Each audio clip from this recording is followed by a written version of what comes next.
So another old rule of money was, you have to buy your house because your house is your greatest investment. And that's where I got into a lot of hot water in 1997 when I wrote Rich Dad, Poor Dad.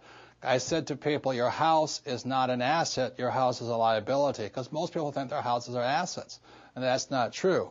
So the old rule of money was to buy a house, and the new rule of money is you have to know the difference between an asset versus a liability.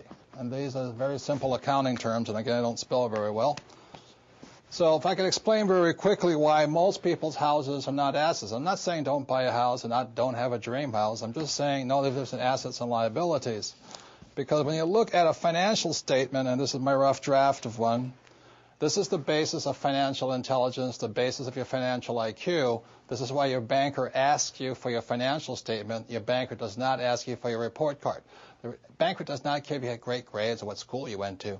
The banker wants to see your financial statement, income, and balance sheet, because this shows them how smart you are financially. This is more sophisticated than just, your credit score. But anyway, financial statements has income, expense, asset, and liability.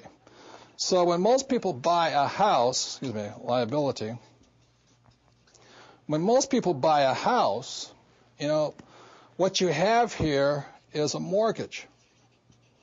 And it looks like you have a house here, which is an asset. But that's not really accurate. What determines if something's an asset or liability is the most important word in financial intelligence, and the word is cash flow. And we ask any accountant how important this is. So as a young boy, my rich dad very simply said, assets put money in your pocket. Cash flows into your pocket. And a liability takes money from your pocket. So if you're truthful about it, you say, well, does my house take money from my pocket? And I would say for most people, every month their house takes money from their pocket. And then the savers say, but my house is paid off. I don't have a mortgage on it. But you still have expense, insurance, and upkeep. So the house is taking money from your pocket. So my point here is this. If I have a house and money is flowing out of my pocket, that house is a liability. So my personal residence, my home, is a liability. Now, I love my house. I want you all to have your dream houses and all this. But I don't call my personal residence an asset. It's a liability. It's about $15,000 every single month. Whether I make money or not, the bank still wants to get paid, taxes still want to get paid, and all this. Now, if I have an apartment house or a single-family house, and every month my tenant pays me money, then that same house is an asset. So now, let's say the tenant walks out and stops paying me. That's when the house turns into a liability because I have no money coming in. So it's very simple. Rather than just say my house is an asset, you have to know today in the new rules of money what's an asset and what's a liability. Very simple rules are assets put money in your pocket and liabilities take money from your pocket. So when I ask most people, if you stop working today, how much money keeps going out? Where that money is still going out, it's a liability.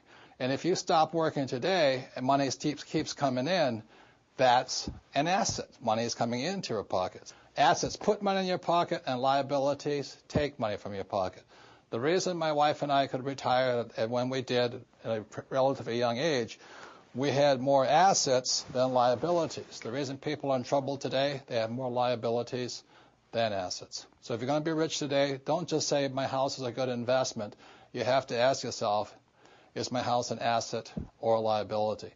My wife and I have two houses, one regular residential house, one vacation house, but we have several, I think we have about 1,000 to 1,500 apartment units that every month put money in our pocket. We also have stocks that put money in our pocket. We also have oil investments that put money in our pockets. So I work very hard at acquiring assets and minimizing liabilities. And that's the lesson on why the new information, the new rules are you must know assets versus liabilities.